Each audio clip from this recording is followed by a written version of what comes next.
Olá, começa agora mais um X da Questão, seu programa de informação, reflexão e debate de ideias. E no programa de hoje recebemos o promotor público, promotor aposentado, doutor professor Vidal Serrano Nunes, que acabou de escrever um livro, A Verdade sobre a Revolução de 64. E também recebemos o professor de filosofia, de letras, o Vladimir Miguel Rodrigues, que também é autor aí de livros, é escritor também. E vou começar esse programa, esse debate aqui, com o Dr. Vidal perguntando justamente o título do capítulo 1 do seu livro. Nós tivemos um golpe de Estado, uma revolução ou uma contra-revolução em 1º de abril de 1964. Muito obrigado, doutor.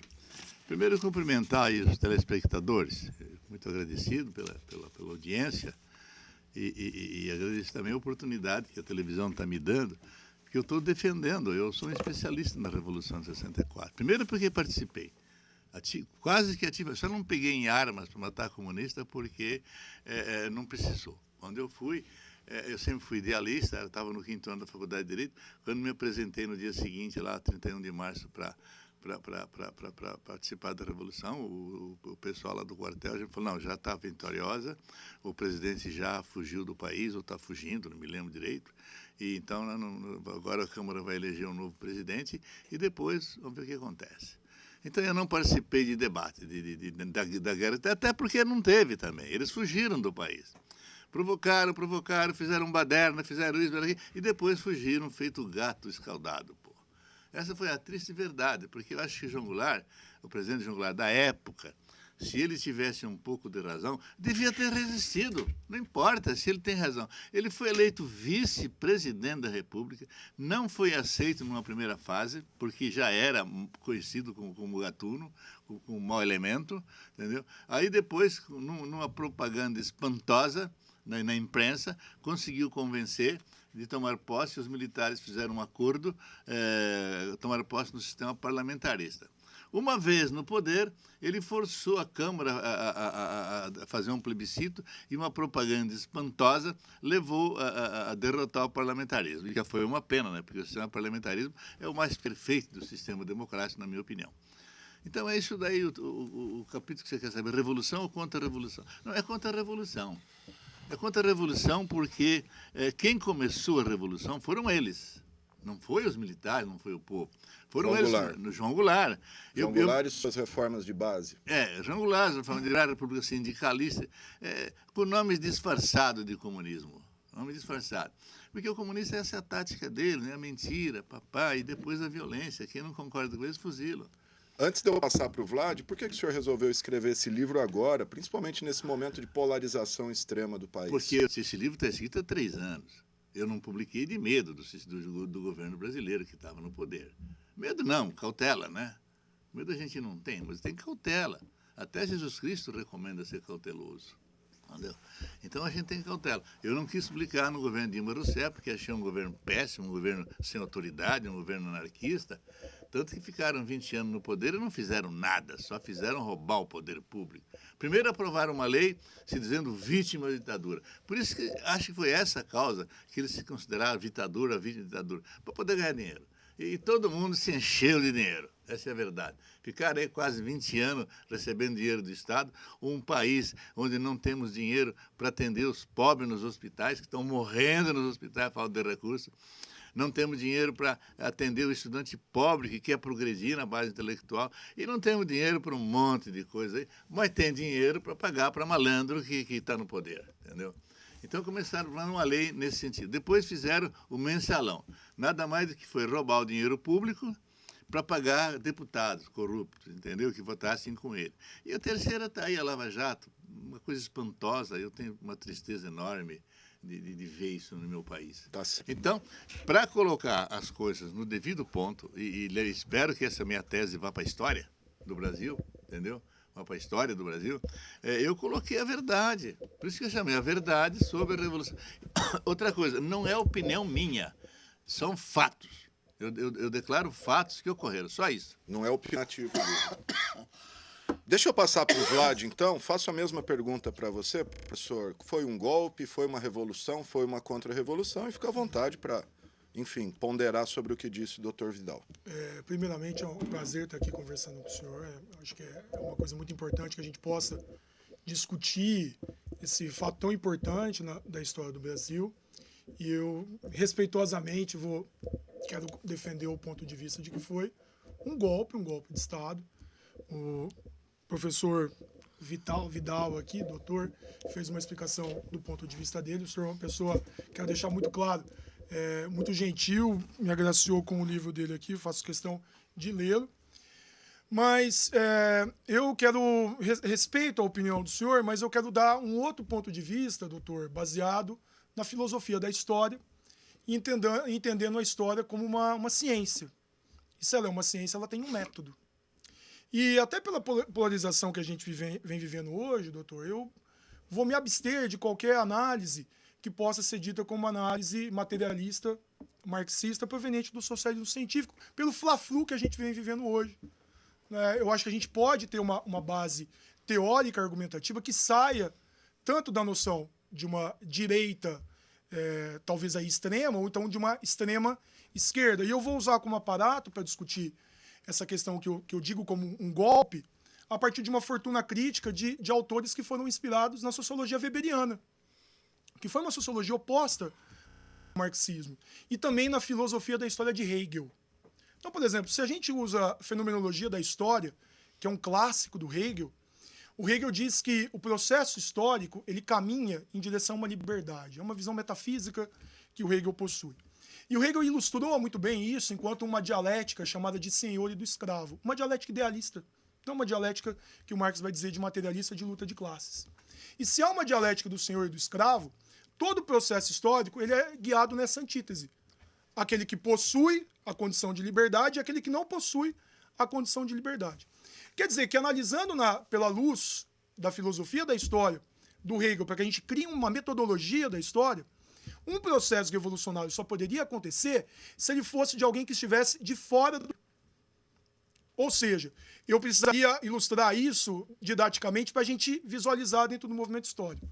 Revolução Francesa foi um processo de ruptura. Por que ele foi um processo de ruptura? Porque eu tive um terceiro estado da burguesia, dos sans-culottes, dos operários e dos camponeses, que passam a tomar o poder e provocando uma ruptura. A revolução tem que provocar uma grande transformação e ser proveniente daquele que estava de fora do poder. Então, no caso, de dentro do poder. Não surgir de dentro do poder. E dentro dessa perspectiva, e aí depois a gente pode até falar sobre o contexto, eu faço questão de mostrar essa questão dos fatos. E a Revolução Francesa ela provoca o quê? Uma transformação, saindo do antigo regime, tirando a nobreza e o clero e levando a burguesia ao poder, junto ao povo durante o primeiro momento e proclamando uma república. Vamos usar o mesmo conceito para os Estados Unidos. Revolução Americana. Quem fez? Norte-americanos, da classe média e alta dos Estados Unidos, que vão surgir agora, que estão acabando com o colonialismo e iniciando uma república. Se eu partir desse princípio, Revolução de Santo Domingo, aqui no Haiti. Uma revolução feita pelos escravizados, que retiraram quem do poder? Eles retiram uma elite francesa e criam um governo próprio, um governo independente. Então, se eu analiso essa questão da filosofia da história, que vai criar um método, a revolução ela só pode ser proveniente daquele que está de fora do poder, e não do núcleo que já constava dentro do poder. Se a gente analisar a história do Brasil, a gente percebe que ela é um contínuo. E eu vou usar como referência o Raimundo Faoro. Talvez o senhor tenha até conhecido ele, foi presidente da UB, uma grande referência intelectual, teve, inclusive, dentro das análises marxistas, porque Raimundo Fauro foi, inclusive, questionado pelos intelectuais marxistas por ele não ter feito análise da história do Brasil a partir da luta de classes. Porque o que ele analisa é que o Estado brasileiro que surgiu a partir da independência, ele é uma transferência do Estado português, da casa portuguesa que passou a dominar o poder político no Brasil. Então, a partir dessa narrativa, quando veio a independência, começou a ser construído um extrato, um estamento dentro do poder brasileiro que vai unir o público e o privado, que é o que a gente conhece muito bem na noção de patrimonialismo. Quer dizer que naquela época do Brasil Império, quem se construiu no poder foram traficantes de escravos, os escravistas, que se aliaram a quem? A família dos Bragança, com Dom Pedro I. Vem o período da regência, menoridade de Dom Pedro II, Dom Pedro II assume e esse extrato continua no poder. Dom Pedro junto aos interesses privados dos escravistas e dos cafeicultores que começavam a tomar o poder no Brasil. República Velha, a mesma coisa. República do café com leite. Cafeicultores tomando um aparelho estatal e fazendo com que esse Estado seja voltado para quem? Para eles. Getúlio Vargas representa os interesses dos industriais e vai industrializar o Brasil a partir dessa casta que comanda o Estado. Em 1964, se a gente analisar a cronologia dos fatos, o que houve, pelo menos na minha visão, com respeito à posição do senhor, é que o governo norte-americano, isso já está comprovado por meio de fatos, pela Operação Brother Sun, então não é um ponto de vista de eu acho, e sem uma evidência histórica, por documentos revelados por Washington, pela Casa Branca, de que eles consideravam João Goulart uma pessoa hostil ao capitalismo liberal norte-americano. E naquele momento, para evitar que o interesse norte-americano fosse perdido no Brasil, porque havia, a partir dos anos 60, o vencimento de concessões. E eu queria também colocar a questão da Guerra Fria. Havia essa disputa entre União Soviética e Estados Unidos pelo domínio da sua ideologia mundo afora. Daqui a pouco. Eu vou passar a palavra para o doutor para a gente seguir a discussão. E o que a gente vai ter é um golpe de Estado, retirando um presidente que foi legitimamente eleito como vice, com uma popularidade, inclusive, maior que a do Jânio Quadros, e um presidente que tinha uma articulação junto aos movimentos sociais, dentro das regras do campo democrático que existiam naquela época, e foi um golpe articulado pelos Estados Unidos, junto com o alto clero, com o empresariado brasileiro, tá? Para retirar um presidente que representava os anseios populares naquela época. E um presidente que tinha uma ligação muito forte com a China comunista. Ele, inclusive, dias antes do golpe ou da Revolução, ele estava na China. Né? No caso, onde ele estava, essa referência à China, foi no momento que ele volta para assumir como na etapa parlamentar. Sim. Isso foi em 1961. Foi no primeiro momento que eles realizam o primeiro golpe. Vamos deixar o doutor Vidal falar. Ademir, primeiro te agradecer. Primeiro te agradecer, que você foi muito gentil, muito respeitoso. Eu vou adotar a mesma linha sua, ser respeitoso, mas vou divergir, claro. Divergência faz parte da democracia. Faz parte da vida democrática. Eu sou um democrata, então admito a divergência e acho normal divergir. E já ouvi muitas vezes falar que a unanimidade é burra, mas nós não somos burros. Eu estou vendo que estou lidando com uma pessoa de muita cultura, de muito conhecimento, e só que, você me desculpe, você tem uma mentalidade comunista. Me desculpe. Mentalidade não, perdão. Uma cultura que você expôs aí, que você chamou de cultura histórica e tal. Primeiro, esse que você citou. Perdão? Esse que você citou, esse russo que você citou aí. O alemão, Hegel. Então, Hegel não foi comunista? Hegel é anterior a Marx. Né? Hegel é anterior a Marx. Sim, mas ele já era. Ele não... Bom, eu estou um pouco confuso aqui agora diante dessa história. Me perdoe, doutor, pois se o senhor tiver interesse, a dialética hegeliana é uma dialética idealista. Então ela parte de um pressuposto de um choque de ideias a partir de um campo metafísico. Então ele não leva em consideração uma luta de classes que o Marx inverte. Bom, mas acho que o debate aqui é mais centrado aí de 64, tá? Vamos... Então, não, mas só para de passar. Eu tenho um pouco de asco quando me chamam de intelectual. Eu tenho. Porque o intelectual, de um lado, ele trouxe grandes coisas para a sociedade, mas de outro lado trouxe grandes desgraças. Então, uma das desgraças que o intelectual trouxe, na minha opinião, foi o comunismo. A outra foi o nazismo. Entendeu? Tanto que numa parte do meu livro eu faço uma comparação entre as duas ideias, os dois sistemas, nazista e comunista. Tem muito em comum. Ambos são expansionistas, ambos são dominadores, ambos são ditadores. Entendeu? Então, eles têm muito em comum, o nazismo e o comunismo. Agora, o comunismo se arroga no direito de defesa do trabalhador. Ao contrário, na minha opinião. O comunismo no Brasil atrasou as conquistas dos trabalhadores, porque hoje o trabalhador devia estar muito mais avançado. Eu defendo, por exemplo, a participação do trabalhador na propriedade, não só na direção da empresa, na propriedade e direção da empresa. Por quê? Eu explico. O que interessa para o mundo e para a sociedade é a produção. Não importa se ela seja comunista, capitalista, isso não importa, na minha opinião. O que importa é você ter bastante produção, poder distribuir. E essa produção, ela vem de 2 pontos. Não vem só do capital. Ela vem do trabalho também. Então, é preciso fortalecer o trabalhador. Agora, por que não fortaleceu? Porque os comunistas não deixaram. O sistema comunista era se apropriar da propriedade, estatizar, dominar, impor, regras e princípios, acabar com toda a liberdade, inclusive de imprensa religiosa, direito de opinião, tudo. Quem não é comunista está fora do poder e, conforme o caso, fuzilado. Isso é a verdade. Não sou eu que estou inventando, não é? É opinião minha. Cuba matou 20 mil depois que Fidel Castro assumiu o poder. Metade deles haviam lutado em Serra Maestra. Só porque divergiram da República Socialista, que o Fidel Castro inventou, para ficar 40 anos no poder, entendeu? Foram fuzilados. Na minha opinião, e na Rússia parece que o Stalin matou 10 milhões de russos. Então, essa é a verdade comunista. Essa é a verdade. Não adianta intelectual vir querer mudar isso aí, que não vai conseguir. Não vai conseguir. Então, quando ele fala nessa revolução, essa luta de classes, é outra criação do sistema comunista, a luta de classes.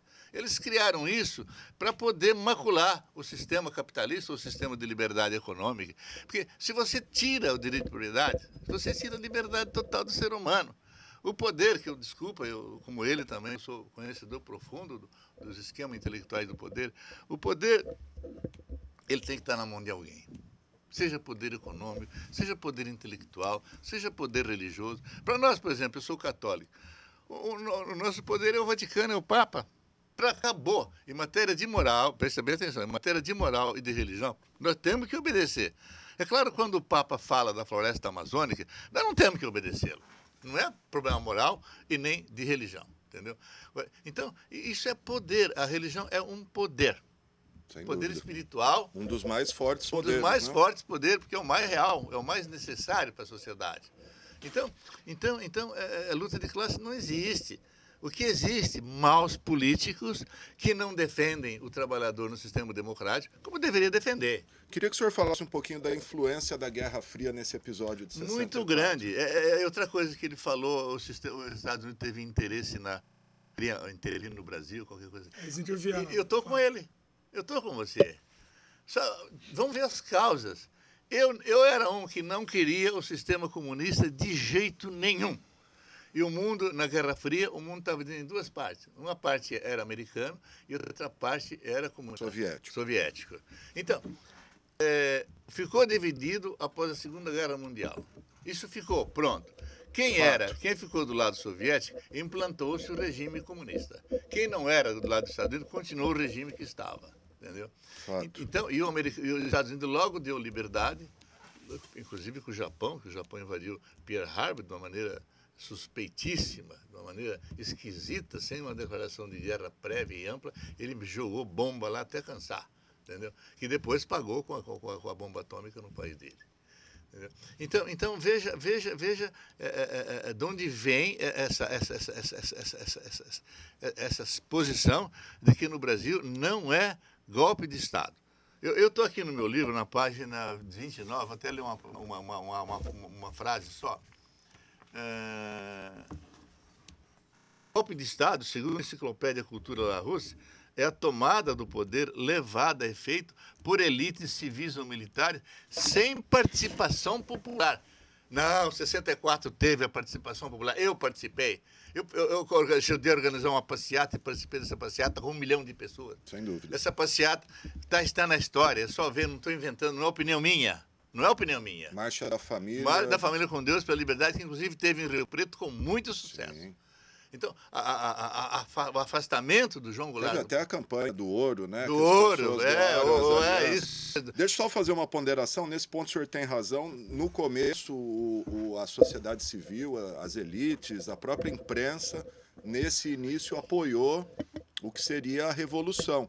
Mas o endurecimento do regime ao longo dos anos, que culminou com o AI-5 em dezembro de 68... Eu explico. Aí sim nós tivemos uma ditadura. Não sei se o senhor concorda. Não, se me perdoa, eu explico por quê. Uma ponderação antes do doutor? Por favor.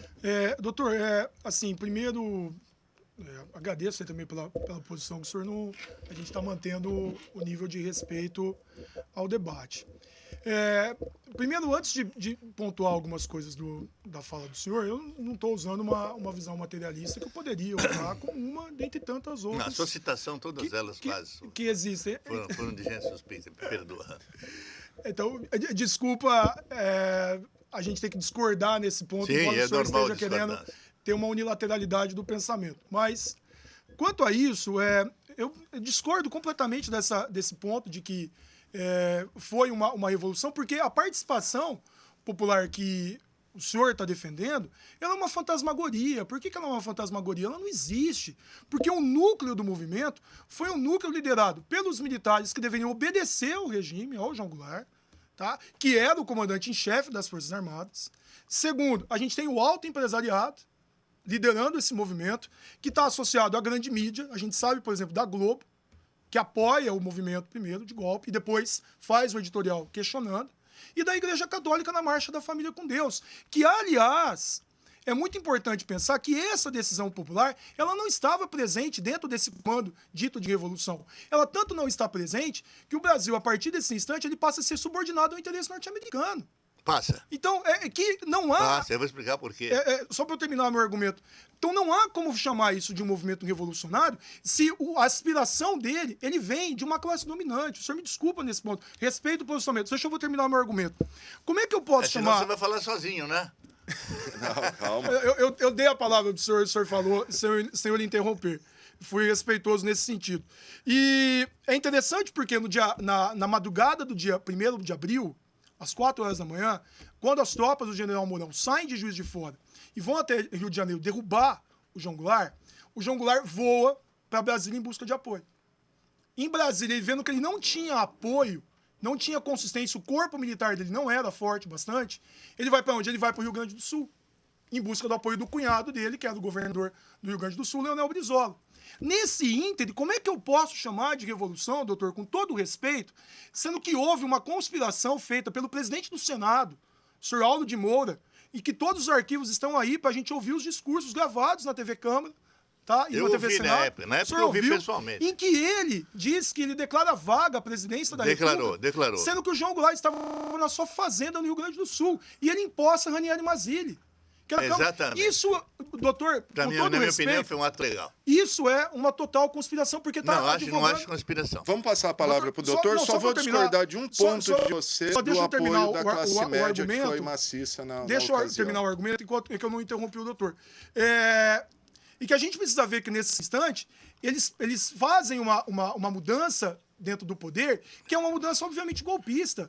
E mais, eles passam o poder para a junta militar, que faz um ato institucional número 1. Sim. Tá? E cria uma eleição indireta que não estava prevista na Constituição. Para dar legalidade ao regime. Para dar legalidade. E impostam Castelo Branco como candidato único. Como que eu posso acreditar que isso é uma revolução? Castelo Branco foi candidato único numa eleição indireta.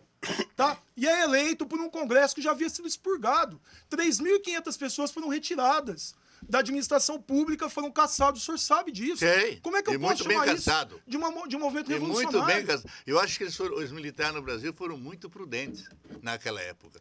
Porque eles poderiam ter criado um tribunal revolucionário no final e fuzilado todos aqueles adversários. Não fizeram isso, ao contrário. Saíram quietinhos, saíram humilhados, saíram xingados, direta já. Quem declarou, primeiro lugar, a eleição foi o general Geisel, o presidente. Não foi direta já. Não foi, entendeu? Aí os políticos da época, demagogos, eu não vou citar nome para não ficar marcando nada, eu não sou político. Não... Pode citar, fica à vontade. Nesse ponto eu não vou citar, cito em outros pontos. Demagogo, saiu lá direta já. E o povo realmente foi no papo. Eu não posso negar isso também. Até eu quase fui no papo, eu também queria diretas, também queria eleição. Eu também queria. Isso o senhor já faz diretas de 85, né? O fim do regime militar. O fim do regime. Mas aí o general Geisel, porque os militares sempre quiseram eleição, sempre. Por isso que eu não aceito que houve uma ditadura. O que houve foi uma conspiração armada por eles. A Revolução foi começada por João Goulart. Eu me lembro de 13 de março, eu estava indo para a faculdade e teve um comício lá no Rio de Janeiro, onde o João Goulart... Central do Brasil, onde o João Goulart participou. Ele fez um discurso que eu fiquei espantado. Falei, não é possível se aceitar isso no país, um presidente desse pregando a Revolução. Não é possível, não podemos aceitar. A partir daquela hora, eu comecei a participar do movimento de contra-revolução, entendeu? Porque eu vi que o Brasil, eles queriam levar o Brasil. Ele citou o Brizola. O Brizola, na minha opinião, é uma das piores coisas que esse país já teve. Comunista, desonesto, roubou dinheiro até do Fidel Castro, entendeu? Então, para mim, um tipo asqueroso. Eu ouvi ele falar, sargentos de Bagé, tomem os quartéis e matem os gorilas. A linguagem dele, dos generais, era gorila. Pô, o Exército é uma instituição séria, as Forças Armadas são instituições sérias, como é a Justiça, como é o meu Ministério Público, são gente séria. Não está lá para brincar. Quando os militares saem do poder, eles saem para matar. É da função deles, botar a ordem, artigo 100 e tanto da Constituição, está lá. No livro eu cito. A função militar é manter a ordem e a Constituição. E João Goulart estava fugindo da Constituição.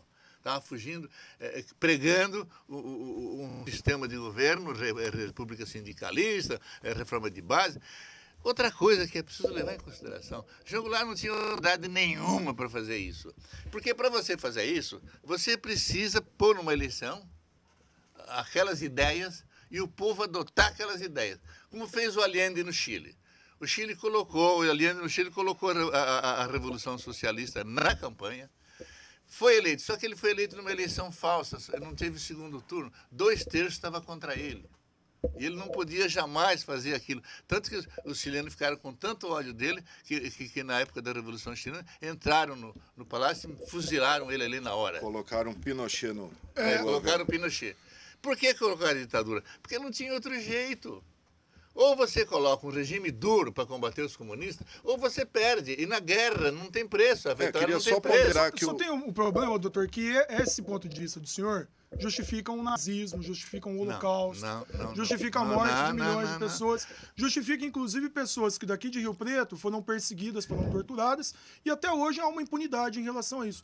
E eu acho que é importante, o senhor colocou falta de legitimidade no governo João Goulart. Falei. O que é, respeitosamente... Eu sou um estudioso do problema político, científico. Você só pode fazer alguma coisa no poder se você põe de tão alta importância. Mas ele não foi eleito? O que o senhor me diz da eleição do João Goulart? Vice-presidente. E não havia legitimidade? Mas ele não falou nada quando era candidato sobre isso. Mas ele já era conhecido no Brasil desde a década de 50, porque ele foi ministro do Trabalho do João Sim, Goulart. sim, Perdão, do Getúlio mas Vargas. não era conhecido como defensor do comunismo. Aí é que tá. Doutor, vamos avançar deixa eu fazer só um pouquinho. uma ponderação. Tá... O senhor me desculpe, mas assim, para O mim... senhor está deixando eu falar.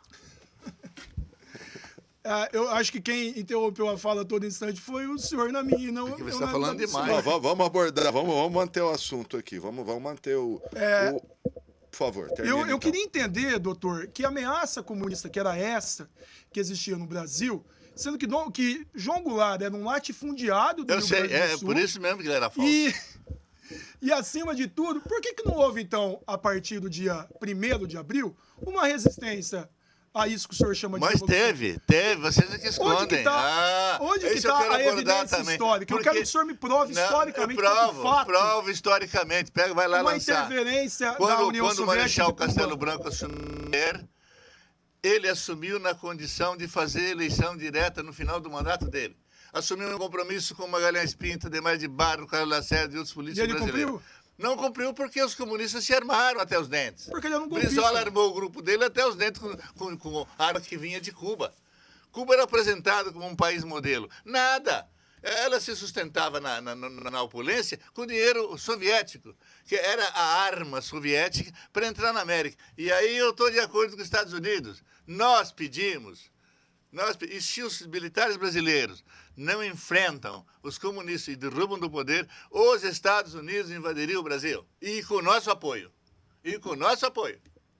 Invadiram o Brasil para não deixar o Brasil ser comunista. Porque eu já disse aqui no começo, quando surgiu o final da Guerra Mundial, o mundo ficou dividido. Eu já disse isso, já expliquei. O mundo ficou dividido. Então, o que acontece? Um lado soviético não passava para o lado americano. Parece que a Hungria, com Ernag, tentou passar. Invadiram lá, mataram todo mundo e não deixaram. Entendeu? E Cuba passou por descuido americano porque o Fidel Castro traiu. Ele fez uma revolução democrática para derrubar o Fulgêncio Batista, o ditador cubano, e lá no poder, com apoio russo nessa altura, é claro, né? Lá no poder, ele declarou Cuba socialista. Eu ouvi esse discurso, eu ouvi no rádio. Ninguém me falou, ninguém me disse. Quem falar que o Fidel Castro não fez isso, perdão as suas opiniões. É um mentiroso. O senhor tá me colocando palavras na minha boca que eu não disse. Não, você não falou. O senhor não disse. Não, você não falou. Eu não falei que você falou. Mas Você pediu perdão se você orientação. Deixa eu abordar um pouquinho o AI-5, que eu acho que é o episódio que marca aí o regime militar. A gente teve o fechamento do Congresso, restrição de liberdades individuais, suspensão de habeas corpus para presos políticos, suspensão de direitos políticos, censura prévia à arte, tudo é verdade, à imprensa, tudo é verdade. Nomeação de interventores em estados e municípios. Isso não é vamos dizer, um regime duro? Não, pelo que havia uma necessidade de deixar o país democrático. Então havia uma necessidade, porque no Congresso Nacional floresciam muitas opiniões ainda defendendo a possibilidade do Brasil ser comunista. E tinha gente armada por todo o país, armada por Cuba e pelo Brizola, entendeu? Então, quando chegou o final do governo, uma parte do governo Castelo Branco, apesar de ter assinado eleições diretas, ele falou, não dá. Os comunistas estão armados no país inteiro. Como é que nós vamos fazer uma eleição com um grupo armado? Era praticamente entregar o poder, porque a Rússia sempre dominou, o comunismo sempre dominou o poder no mundo, através das armas. Pela eleição, ele só entrou no Chile e entrou com 1/3 dos votos só. 2/3 ficaram contra eles, entendeu? Então, é preciso... Isso é histórico, eu não estou inventando nada. Ó, a gente está chegando no final do programa, o tema é bastante polêmico aqui, dá para a gente debater. Vou passar a palavra para o Vlad e, na sequência, 2 minutinhos para cada um para consideração final. Vlad. E queria também te perguntar sobre isso que eu falei do AI-5, queria que você também falasse como esse episódio até hoje mexe com o Brasil e trouxe essa polarização que a gente vê hoje. O AI-5 foi um golpe dentro do golpe, é natural, um rompimento constitucional, mais uma vez, feito a partir desse momento. Perdão, desculpa. Foi um rompimento constitucional mais uma vez, porque não estava previsto dentro da Constituição. E eu vou usar aqui uma fortuna crítica de um dos maiores autores sobre o período da ditadura militar, que é o Hélio Gaspari, que escreve uma cronologia de livros sobre o período militar, e ele vai dizer que isso é a ditadura escancarada. Sim. Não é possível que eu acredite que esse era um regime democrático, dizendo que não havia eleições diretas, não existia pluralidade de partidos políticos, não havia liberdade de expressão, havia uma censura e uma máquina de matar. Então, isso aí não é, Segundo a Comissão da Verdade, 434 mortos reconhecidos pelo Estado, mortos ou desaparecidos. Só que nós temos muito mais evidências de outras pessoas, 1.200 indígenas, desaparecidos. Então é preciso que fique claro que, pegando essa deixa, de que não é nem um pouco interessante que a gente tenha saudade de um regime que simplesmente matou e não autorizaria fazer isso que nós estamos fazendo agora. Não tem como eu querer me vangloriar de um regime que é chamado de revolução, que foi um golpe de Estado declarado. Foi um golpe de Estado declarado e um regime totalmente inconstitucional do ponto de vista da democracia e das liberdades individuais, que, por exemplo, não poderia deixar você estar aqui fazendo esse programa e não poderia deixar eu debater com o doutor perante pontos de vista diferentes.